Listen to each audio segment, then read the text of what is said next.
Manchin and the COVID relief bill. In a way, this video is not about the COVID relief bill. It's about politicians. And obviously, since I'm talking about Joe Manchin, it isn't a partisan issue either.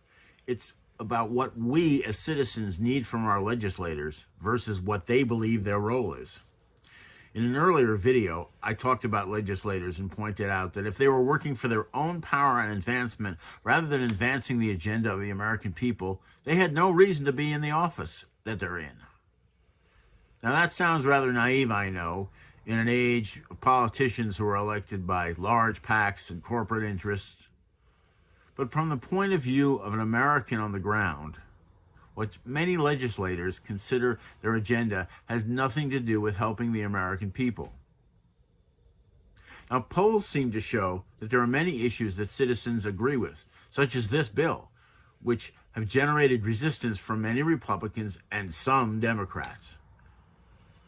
So that means we don't have a representative government. They're not working for us.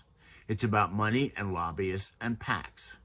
What is frightening is that as recently as 10 years ago, it was said that politicians were afraid of the disapproval of their constituents because they could lose their seats by being voted out. Now, there's nothing between a politician and his own desire for power and control. Now back to Manchin. Let's look at the facts. We are in the middle of a pandemic. People are dying. States need money to spread the vaccine ahead of variants. There are people who are literally starving and lining up for food banks. Our economy is tanking. And what is not mentioned is the fact that our economy will get worse if we have people on unemployment as well. Not to mention the fact that a sharp cut in buying power will affect both large and small businesses negatively, further destroying the economy. It's a domino effect. Consider that after the Great Recession of 2008, it took several years before the economy was back to normal. The only chance we have of doing that is to boost the economy as much as possible, which is the point of this bill. If enough businesses close, property owners don't receive rent, well, we need to buoy the economy wherever we can. To be blunt, we are in deeper shit than we have ever been in modern times. And it seems that 76% of American voters, including a healthy chunk of Republicans, support this bill. Manchin initially refused to vote for Biden's plan because he was concerned about unity. But his main complaint was that he thought the unemployment amount was too great and the stimulus checks were too large and not targeted enough, oddly like Republicans. And then he took up with centrist senators on both sides of the aisle and helped set off a 10-hour debate over amendments to the bill. Why would he do that? Manchin's from West Virginia, and like every other state in the union, there are millions of people who need major help. As I've said before about people like Mitch McConnell, it's not his money. Of course, we do have to consider the deficit, but if there ever was a time to ignore it, this is it. He also said that he is not interested in ending the filibuster, which for a Democrat is suicide. I personally don't believe that Manchin is really concerned about these issues.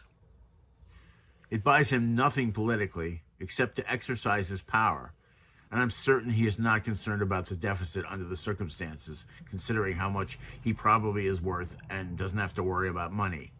And I don't believe he'd want to kneecap his own party by keeping the filibuster. What I have read is that Democratic aides have spoken to the press, and they are more convinced that Manchin is trying to establish himself as a power broker and a kingmaker, as a Democratic senator to be reckoned with. And in the end, the pressure from the White House moved him to vote for the bill anyway. So what was it all about? The following senator said this about Manchin. To be clear, Senator Manchin is choosing to vote against his constituents, but clearly support his donors, said Representative Marie Newman of Illinois. Whatever you think about either side of the aisle, it is clear that Manchin is trying to game the system to increase his power. Perhaps he thinks he'll be the next Mitch McConnell. People accuse Republicans of being power brokers and screwing the American people.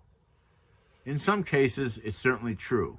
But when a Democrat does it, just so he can see how far he can push his power, people are starving and the economy is tanking. There's something wrong with this. It's just more of the same political gamesmanship and not what we want. The two-party system is a bitch. Manchin emphasized negotiating and targeting the aid, but in the end, as I've mentioned, it's not his money. And in the end, after negotiations, the expanded unemployment benefits were dropped to $300 from $400, and the minimum wage provision was not included.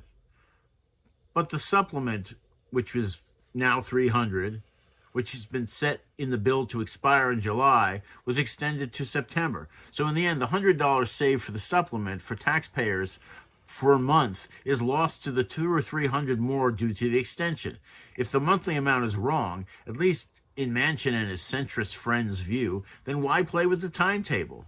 One of the things that seems to evade most people is that people like Manchin couldn't possibly care a lot about any of these issues. And if he's a man of the people, as he bills himself, he wouldn't have touched this bill and taken money away from people who need it, and he wouldn't have set off a 10-hour debate to delay this. Thank you for listening.